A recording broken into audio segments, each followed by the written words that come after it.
Have you tried everything to manifest your dreams? Visualizations, affirmations, rituals, and still nothing seems to work? Frustration builds up, and deep down you start believing maybe manifestation just isn't for you.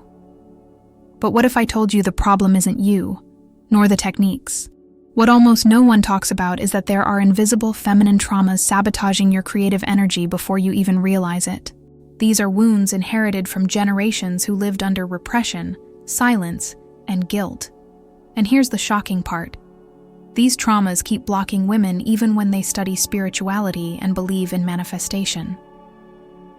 In this video, you'll uncover the 5 hidden traumas that are secretly stopping abundance from flowing into your life.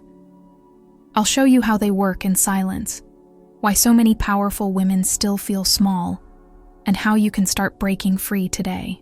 Get ready, because after hearing this, you'll never look at your manifestation journey the same way again. Have you ever noticed how many women feel trapped in a strange cycle? They study the law of attraction, repeat affirmations, follow rituals, and yet nothing seems to change. Frustration grows like a silent shadow, and doubt creeps in. Maybe it just doesn't work for me. This is the weight of something invisible sabotaging from within. What almost no one says is that manifestation is not just a matter of the mind. Yes, the mind is powerful, but on its own, it doesn't have the strength to break through layers of trauma and stories that the body still carries. And the feminine body holds centuries of repression and silence. There's no use painting the surface if the roots are trapped in darkness. Many women believe they are doing something wrong, when in fact they are stumbling over blocks that weren't even born with them. They are inherited imprints, emotional wounds repeating from generation to generation. Imagine trying to light a lamp with broken wires inside. The energy never flows completely. This is the paradox of feminine manifestation. Think about how many times you felt guilty for wanting something more. How many times you dreamed of prospering, but right after an inner voice whispered that it was selfish. That voice is not yours. It's a collective echo. Until it's recognized, any manifestation technique becomes just an attempt without roots, like planting a seed in dry soil. And here's the curious part. In a world full of information about spirituality and abundance, almost no one talks about these hidden traumas. They prefer to sell quick formulas, as if centuries of repression could be erased with a mantra repeated for 21 days. But the truth is, the key is not in repeating phrases. It's in releasing what has been imprisoned. And releasing is not only a mental process, it is visceral. The body speaks, even when the mind tries to ignore it. The heart races, the breath locks, the womb contracts. These physical signals are not weaknesses, they are maps pointing to the root of pain. Those who learn to listen to the body discover it, holds answers that books will never reveal. That's why so many powerful women feel blocked, even with spiritual awareness. It's not a lack of faith. It's not a lack of practice. It's the presence of traumas acting in silence. When a woman realizes this, she understands she's not broken. She's just carrying stories that need to be rewritten. And here comes the question that opens the portal. What are these invisible traumas that sabotage women's creative energy? There is an ancestral thread that explains why manifestation doesn't seem to flow. That's what we are about to dive into next. For centuries, women were silenced, persecuted, and even burned simply for expressing their power. This collective memory didn't vanish. It inscribed itself into the feminine unconscious. Every time a woman feels the urge to shine, something inside of her may trigger an invisible alarm. If I show my light, I'll be punished. It's as if history still lives within the body. This trauma is not a distant metaphor. It pulses in genetics, in energy, and even in behavioral patterns. It's what we call transgenerational memory. Grandmothers and great-grandmothers who lived through oppression passed down not only stories, but also emotional imprints encoded in vibrational DNA. Fear becomes an invisible inheritance, carried as if it were part of one's identity.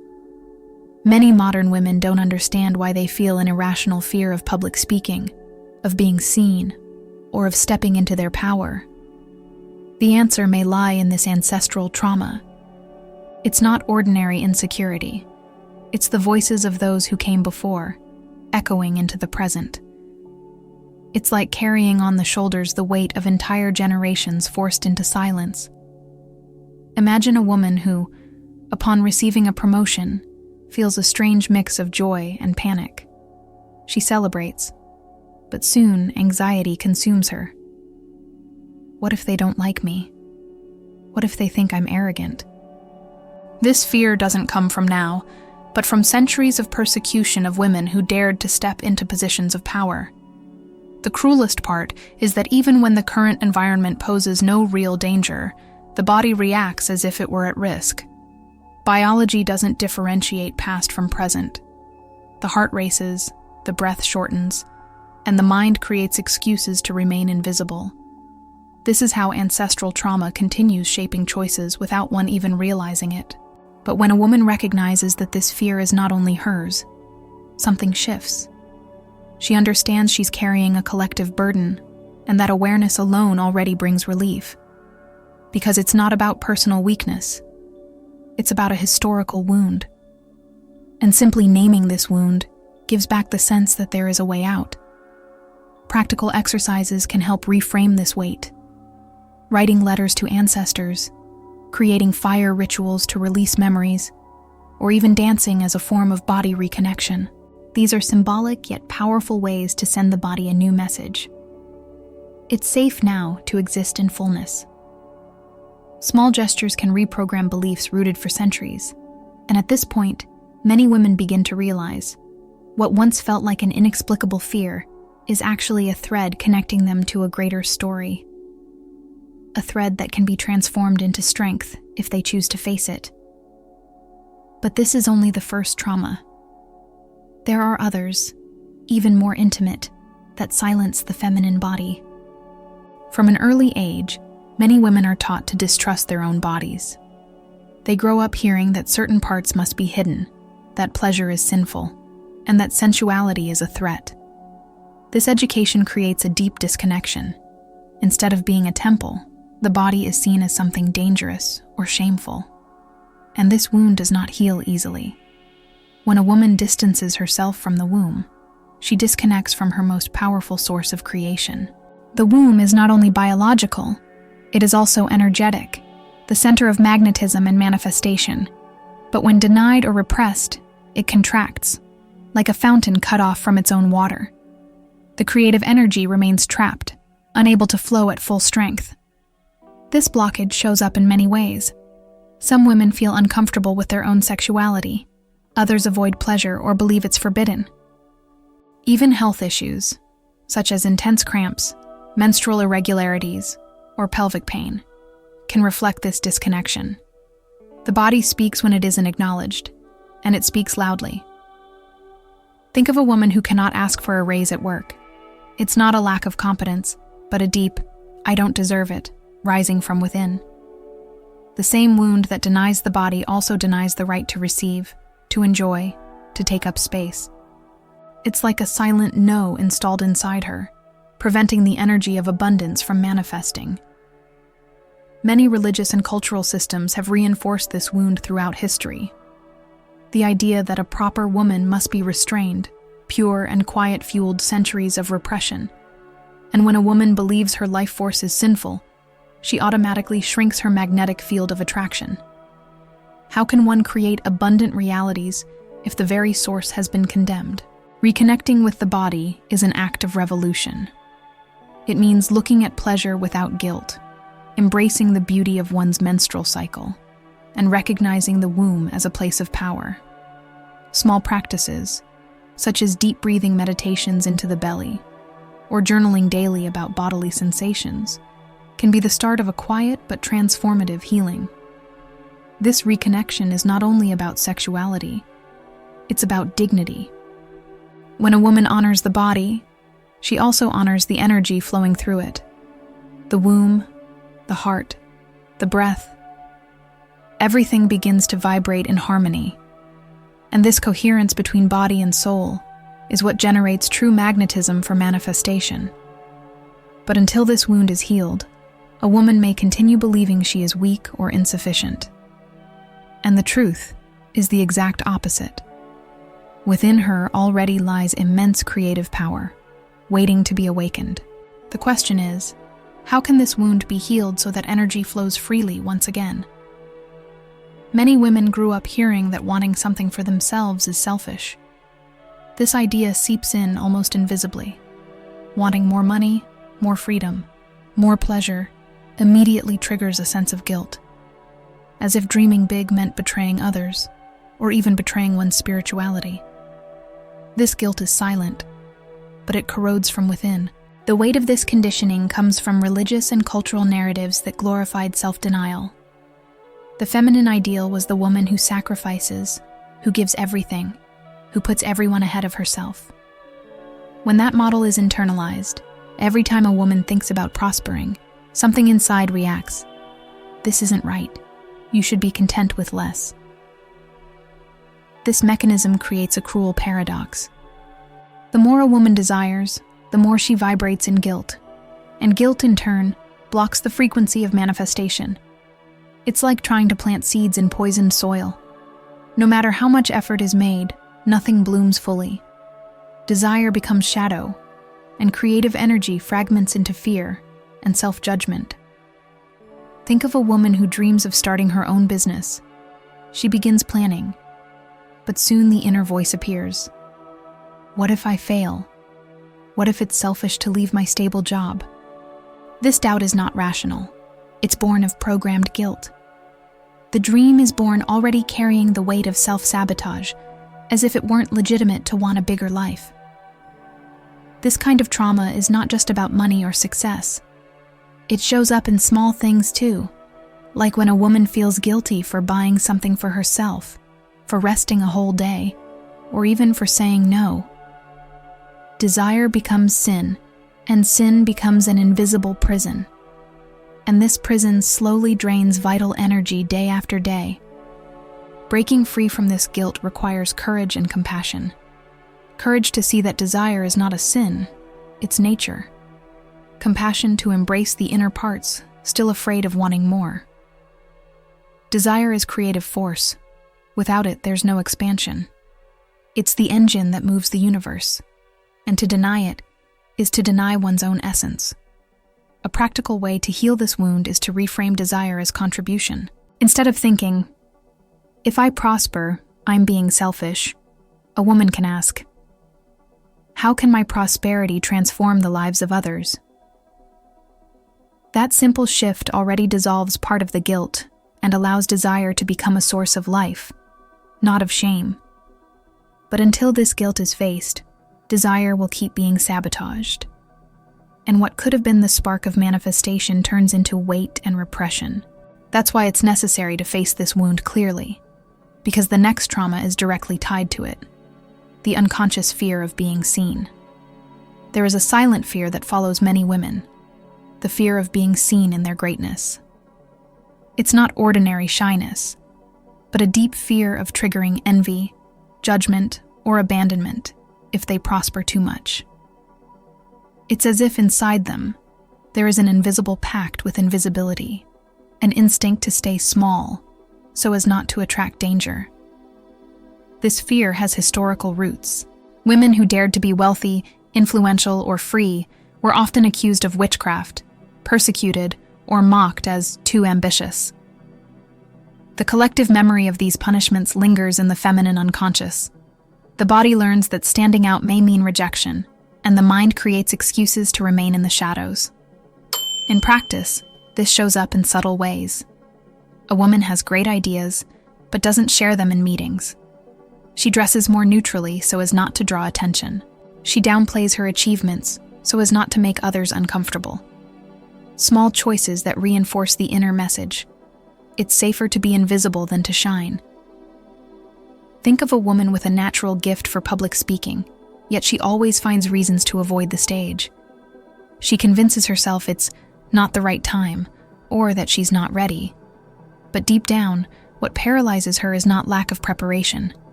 It's the unconscious fear that her light will provoke rejection. The body whispers, hiding is survival. This trauma also fuels self-sabotage. When life offers growth opportunities, something inside finds ways to derail the process. Delays, procrastination, sudden illnesses.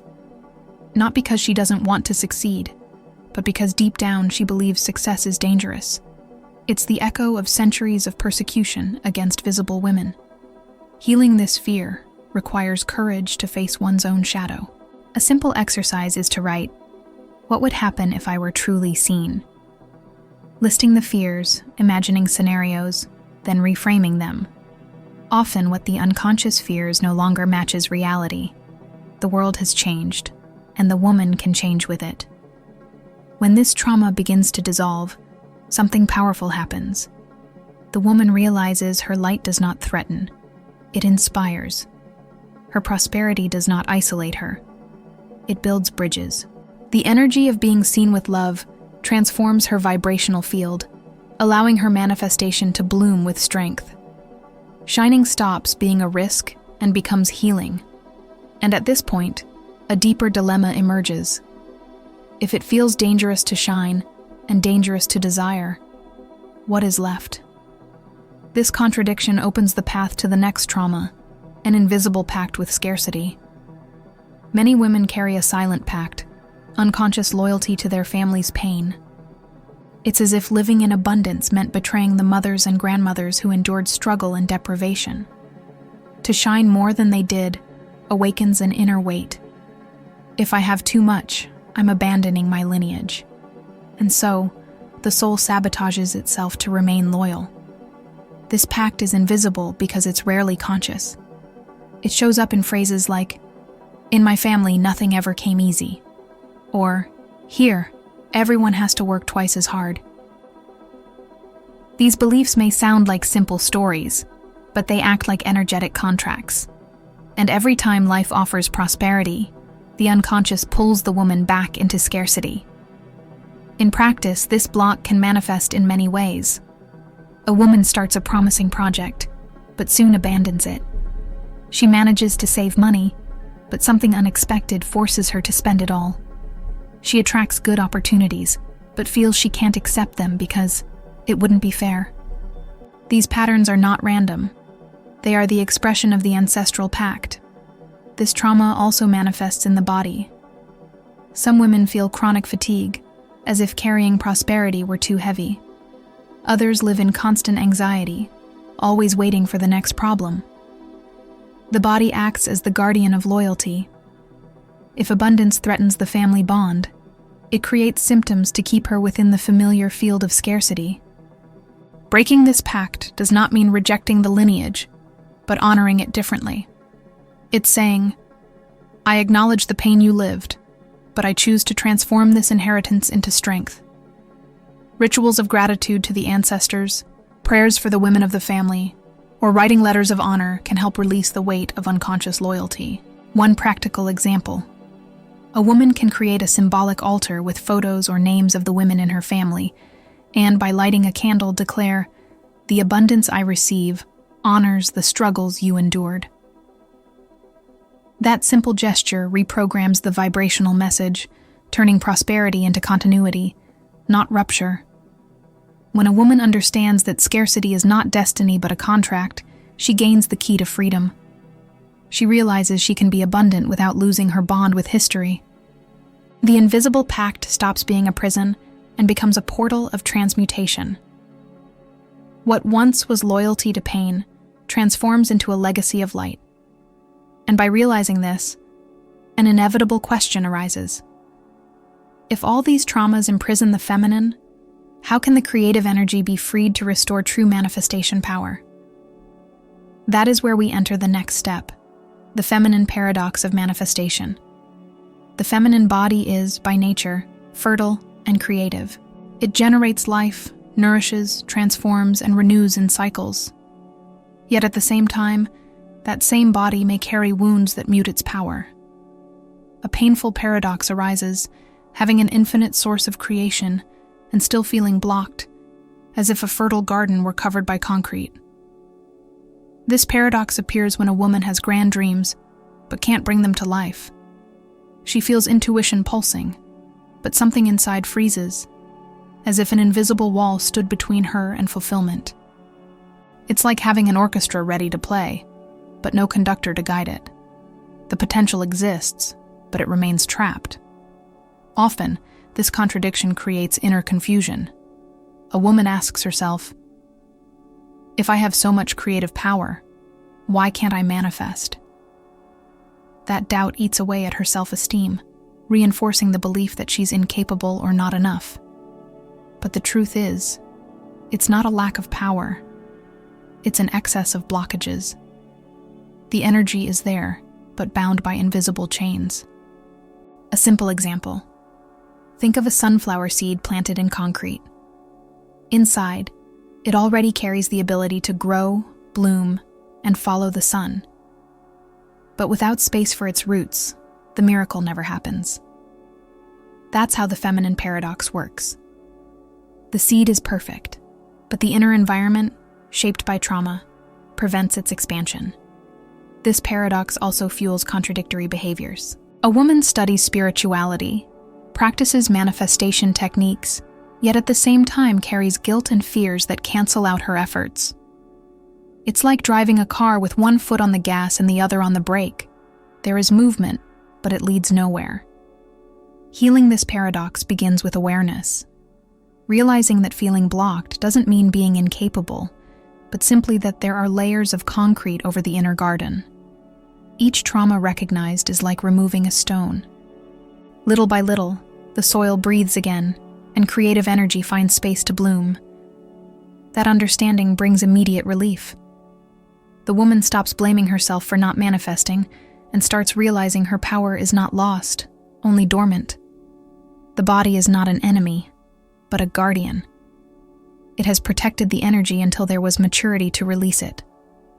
The paradox at its core shows that there has always been a force waiting to emerge.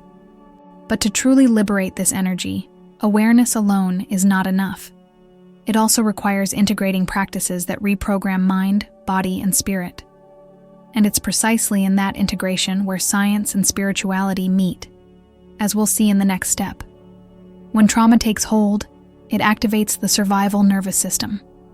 The body enters a constant state of alert, releasing hormones that block creative flow. Life becomes reduced to fight, flight, or freeze. And in that state, there is no room for expansion, only for survival. Manifestation becomes paralyzed. Neuroscience shows that the brain is plastic. It can create new pathways even after years of repeating patterns. Studies on neuroplasticity reveal that repeated thoughts and emotions strengthen neural connections. In other words, when a woman lives trapped in fear, her brain becomes an expert in fear. But when she cultivates new states, new pathways emerge. A practical example. Instead of mentally repeating the same failure scenarios, a woman can practice guided visualizations that combine emotion and imagery. When the body feels as if it is already real, new synapses are formed. This practice is not fantasy. It is science applied to the vibrational field, confirmed by studies on heart coherence and meditation. Spirituality connects to this process by teaching that the mind does not create alone. It is only a doorway to access subtler fields. When a woman combines clear intention with elevated emotion, the body shifts from vibrating in survival to vibrating in creation. At that moment, the quantum field begins to respond differently. Researchers such as Dr. Joe Dispenza and institutions like HeartMath have shown that states of gratitude, love, and heart coherence alter physiological patterns within minutes. The heart sends signals to the brain that change the body's chemistry. The woman stops being a hostage of trauma and begins aligning with frequencies of healing and abundance. But it's important to understand, repeating positive phrases is not enough if the body still vibrates in fear. It requires practices that include the body, such as deep breathing, heart-centered meditations, or even meditative dance.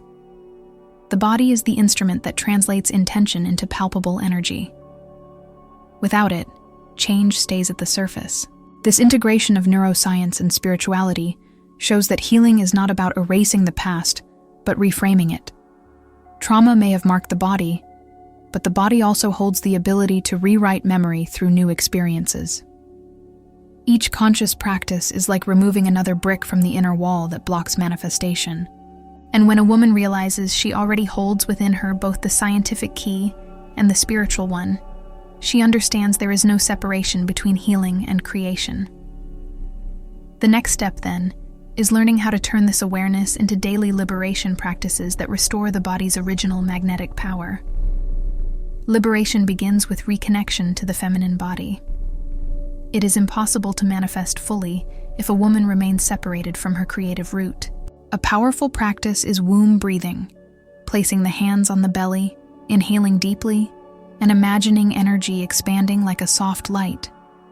This simple gesture brings awareness to the creative center and initiates healing. Another important step is therapeutic writing. Setting aside a few minutes each day to write without filters, letting emotions flow onto paper.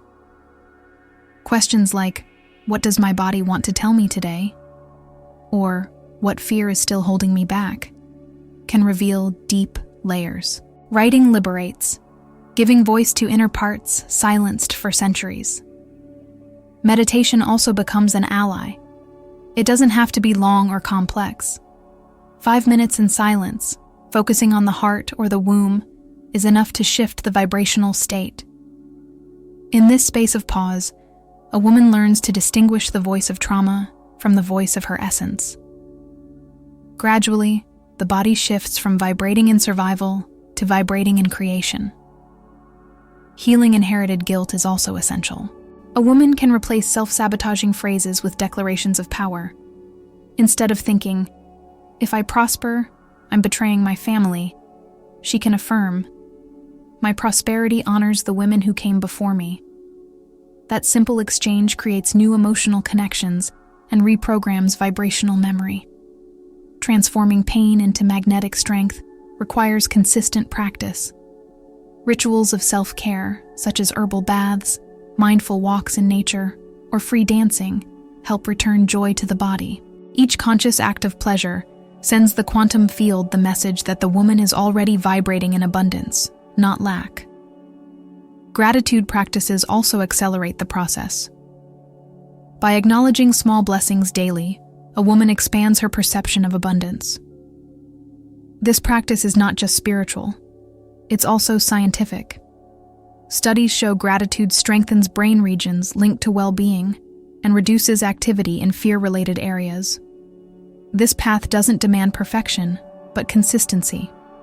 One step at a time is enough to break invisible pacts and dissolve ancient traumas. What matters most is creating space for the body to be heard again, because it is there that creative energy manifests first. And when the body aligns, the mind and spirit naturally follow. Thus, the liberation journey ceases to be theory and becomes daily practice. A woman realizes that every breath, every choice, every gesture can be a seed of healing. And at this point, a deeper revelation emerges. Traumas are not just wounds, but portals of transmutation. Feminine traumas are not destiny. They are like hidden portals in the midst of darkness. At first glance, they look like prisons, but once crossed, they reveal secret passages into a new life. Each wound carries within it the seed of its own healing, and when a woman dares to face her pain, she discovers that what seemed like weakness is, in truth, her greatest strength. By recognizing these invisible marks, a woman reconnects with her natural creative energy. She is no longer a hostage of inherited narratives, silent pacts, or suffocating guilt. She begins to see her body not as an obstacle, but as a temple. Not as a prison, but as an open gate to manifest universes. This is the turning point that changes everything. Imagine the energy imprisoned for generations finally being released. It's like a river that, after centuries blocked by stones, begins to flow again with intensity. This current not only nourishes the woman herself, but irrigates everything around her. Relationships, projects, dreams. When one woman heals, her entire reality reorganizes around her. This transformation is not only individual, It is collective. Every time a woman breaks the cycle of guilt, fear, or repression, she also clears the way for others. It's as if a flame is lit, and by illuminating her own life, she lights the path for thousands of others still walking in the dark. Manifestation then stops being effort and becomes a natural consequence. It's no longer about forcing the universe to respond, but about aligning with what has always been available. When body, mind, and soul vibrate in coherence, abundance becomes inevitable. This is the true secret. Not creating from nothing, but releasing what already exists. What once seemed like blockage reveals itself as a call to awaken. What once was pain transforms into magnetic power. The woman realizes she doesn't have to wait for anything outside. Everything is already within her. Healing doesn't steal time. It restores time. It doesn't take away power. It gives it back. It doesn't weaken. It strengthens. And so the cycle completes itself. Feminine traumas stop being chains and become keys. Every fear dissolved is an open door. Every guilt healed is a step upward. And every reconnection to the body is a reminder that the feminine was never weakness. It has always been strength. A strength so immense it creates entire realities. And the great message that remains is this: your body is not a prison, it is a temple. Your feminine essence does not block, it creates universes. The next step is simple yet powerful: to choose to cross these inner portals and release the magnetic energy that has always been waiting for you. Now that you know the 5 feminine traumas that secretly block your manifestation, the choice is in your hands. Will you keep allowing inherited stories to rule your life, or will you claim the power to rewrite them? Remember, it's not a lack of power, it's an excess of blockages. And those blockages can be dissolved. Ask yourself, which of these traumas resonated most with me? Where do I still carry guilt, fear, or invisible pacts? Write it down, share it, give it a name. The very act of bringing it into awareness already begins the healing. And every small act of reconnection with your body is a key that restores your creative energy. Your body is not a prison, it is a temple. Your feminine essence does not block, it creates universes. The universe is not against you, it simply responds to the vibration you emit. And when you heal these wounds, your frequency shifts. That's the moment manifestation stops being effort and becomes consequence. And before you go, I invite you, subscribe to the channel and turn on notifications. Here you will find not just answers, but tools to transform your life from the inside out. If this video gave you clarity, imagine what's yet to come. This is only the beginning of your journey of liberation and abundance.